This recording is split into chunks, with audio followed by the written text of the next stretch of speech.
Hello and welcome. Today, we're talking about building a digital shield.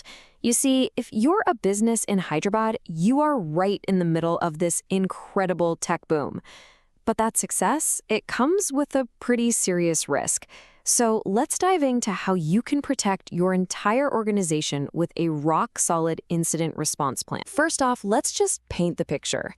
Hyderabad is way more than just a city. It's a global powerhouse for technology and finance. We're talking thousands of IT companies, buzzing startups, huge financial firms. They all call Hyderabad home.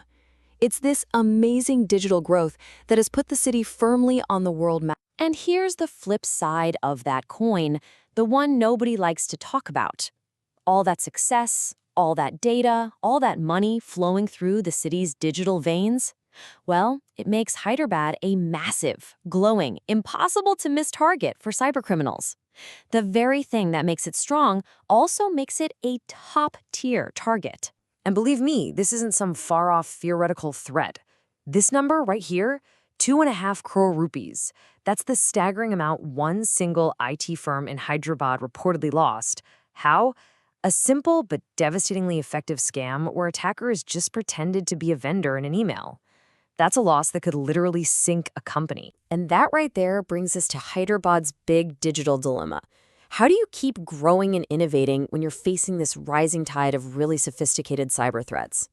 Let's break down exactly what businesses like yours are up against. The attacks come from all angles. You've got ransomware, where your critical files are suddenly locked up and your business is held hostage.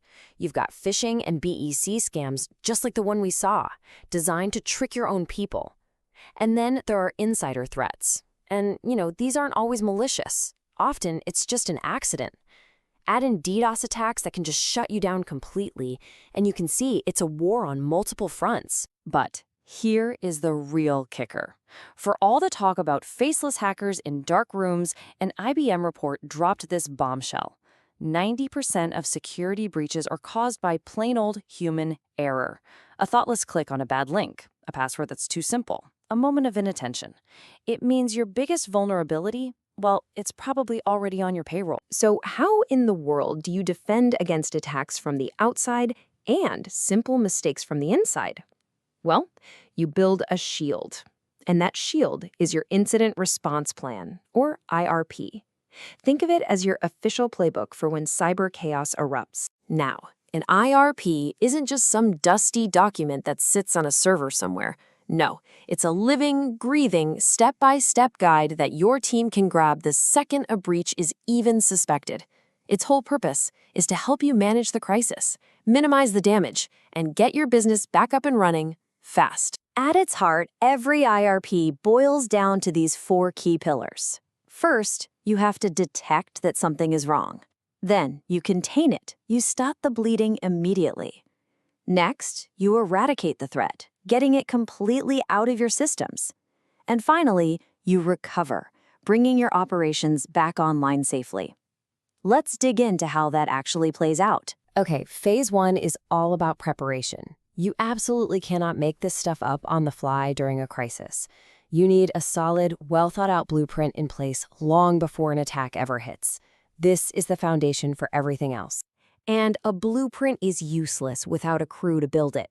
Your IRP has to be crystal clear about who does what. The CISO? They're the general, leading the overall strategy.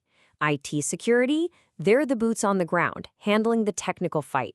Legal makes sure you're not breaking any laws, and your comms team manages the message to the outside world. Everyone must know their job. And for businesses in India, this part is absolutely critical. Your plan has to be tailored to local laws. That means playing by the rules set by CERT-In, our National Incident Response Agency. It means following the new Data Privacy Act, the DPDPA. And practically speaking, you should already know who to call. Local auditors, the Hyderabad Cybercrime Police, have that contact list ready to go. So your blueprint is ready, your team is assigned, but what happens when the fire alarm actually starts blaring? That brings us to phase 2, the response. A breach has been confirmed. The clock is ticking. What do you do right now? The absolute first priority is containment. In the short term, you're doing damage control, like a medic on a battlefield. You're pulling infected computers off the network. You're blocking the bad guys at the firewall. It's all about stopping the spread. Then, once the immediate fire is out, you can shift to long-term fixes, like patching the hole they got through in the first place and beefing up your overall security. But listen, the technical response is only half the battle. How you communicate during a crisis is just as important.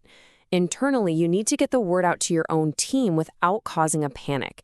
Externally, under the DPDPA, you have a legal duty to tell your customers. And of course, you have to officially report the incident to authorities like CERT-In. A good comms plan is what stops a crisis from becoming a total catastrophe. The attack might be over, but the work isn't. Not even close. Phase 3, refinement, is arguably the most important. This is where you take a very painful experience and turn it into a powerful lesson to make sure it never happens again. This is where you get stronger. And where do we focus that effort? Let's circle back to that mind-blowing statistic. If the human factor is involved in 90% of breaches, then addressing that human factor is the single most effective thing you can do to strengthen your defenses post-attack. The chart says it all. This means training needs to be practical and it needs to be constant. Run fake phishing attacks to see who falls for them. It's a great teaching tool. Enforce strong password rules, and please, enforce multi-factor authentication everywhere you can, and hold regular, quick workshops to keep your team sharp on the latest scams. You're essentially building a human firewall. And what about the IRP itself? The plan we work so hard on? Well, a plan that just lives in a digital folder is pretty much useless. You have to put it under pressure. You have to run drills, simulate an attack, and find the weak spots before a real attacker does it for you. And this isn't just some textbook theory. It's what your neighbors and competitors are already doing. Word on the street is that many of the big IT firms in places like Gachibowli and HitTech City are running these kinds of drills every single quarter. They know that being prepared isn't just good security, it's good business. So let me leave you with this final, simple question. An attack is never going to hit at 2 p.m. on a slow Tuesday. It's going to hit at 3 a.m. on a weekend. In that moment, when the pressure is on, does your team know exactly what to do? If there's even a moment of hesitation in your answer, it's time to build your shield.